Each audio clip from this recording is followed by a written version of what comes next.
Dragons are among the most famous mythical creatures ever. They are giant lizards that breathe fire from their mouths, making them a fertile subject for tales and myths across various cultures. As a result, dragons appear in stories, novels, folklore, and of course movies and TV series. But what is the origin of these dragons? Were they real creatures at some point? And is the idea even logical? Could there have been a creature of such enormous size that flew in the sky and breathed fire from its mouth? Welcome, but before we start, if you're new to the channel, don't forget to subscribe and activate the notification bell to receive our videos as soon as they're released. The strangest thing about dragons is that almost every ancient civilization has spoken about them, from China and India to the Middle East and Europe, all the way to the Americas. In Western civilizations like Europe and the Americas, the dragon is depicted as a massive creature with strong legs and sharp claws, a relatively long neck, and bat-like wings. However, on the other side of the world, in China, the concept is entirely different. The dragon in Chinese culture is a large snake-like creature without wings but with whiskers and horns. As we said, dragons are not just found in Europe and China. If you look into any ancient civilization's culture, you will find they had a dragon. In Persia, they had a dragon named Dahaka, described as a yellow dragon with horns. Moving from Persia to Mesopotamian civilization, they also had a dragon called Mushussu. In India, there was Vritra, and in Greek mythology, there was the Hydra with multiple heads. If we go north to Norse mythology, we find the dragon Jormungandr. Even the ancient Egyptians had a large serpent-like creature called Apep, which resembled the Chinese dragon, and another creature named Wajit, which was a serpent with wings. The curious thing is that the many peoples and cultures that spoke of dragons were separated by thousands of kilometers. Despite the differences, and though the dragon's form varies from one culture to another, almost all of them spoke of it.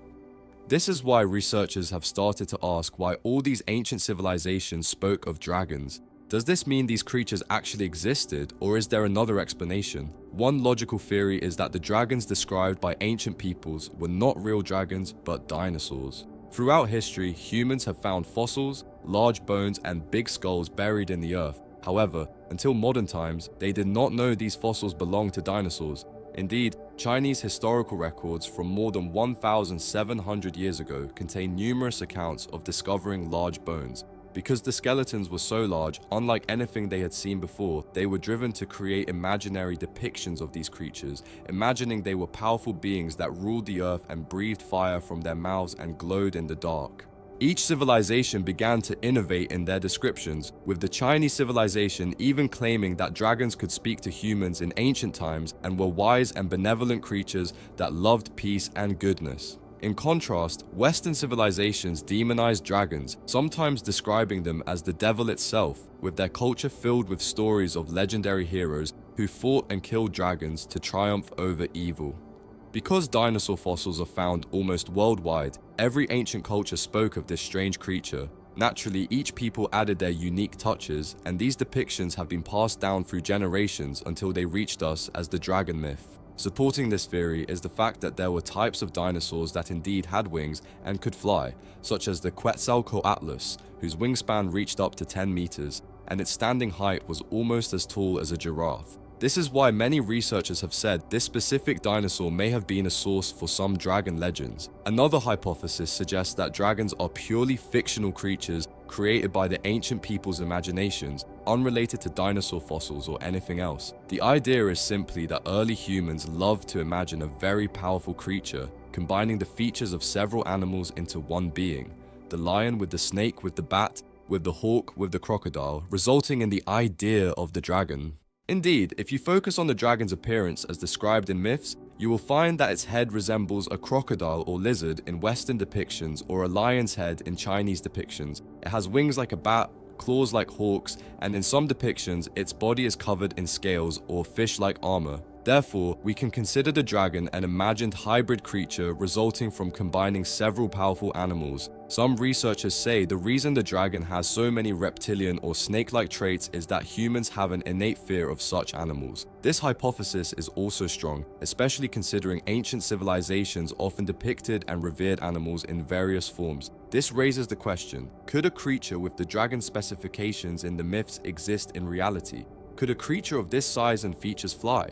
And is there an animal that can breathe fire from its mouth? As for the first part, could it fly or not? The answer is no.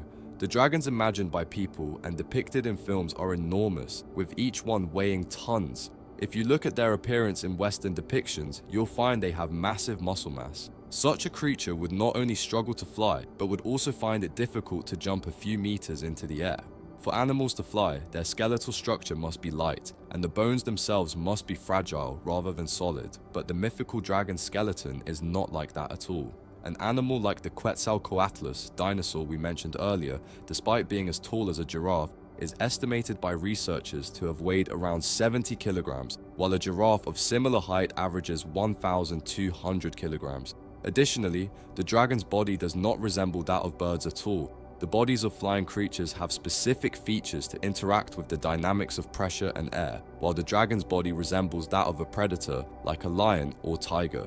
Therefore, the idea that a creature the size and form of a dragon could fly is far-fetched. Regarding the second part, about whether there could be an animal that can breathe fire, surprisingly, while it is difficult, it is not impossible. Yes, the animal kingdom does not have creatures that blow fire from their mouths, but there are creatures that do things close to that. The bombardier beetle, when threatened, releases smoke and hot spray from its body, reaching temperatures of around 100 degrees Celsius. When released, it makes an explosive sound. This phenomenon puzzled researchers who couldn't understand how a fragile and weak creature like the beetle could release boiling fluids from its body without being burned.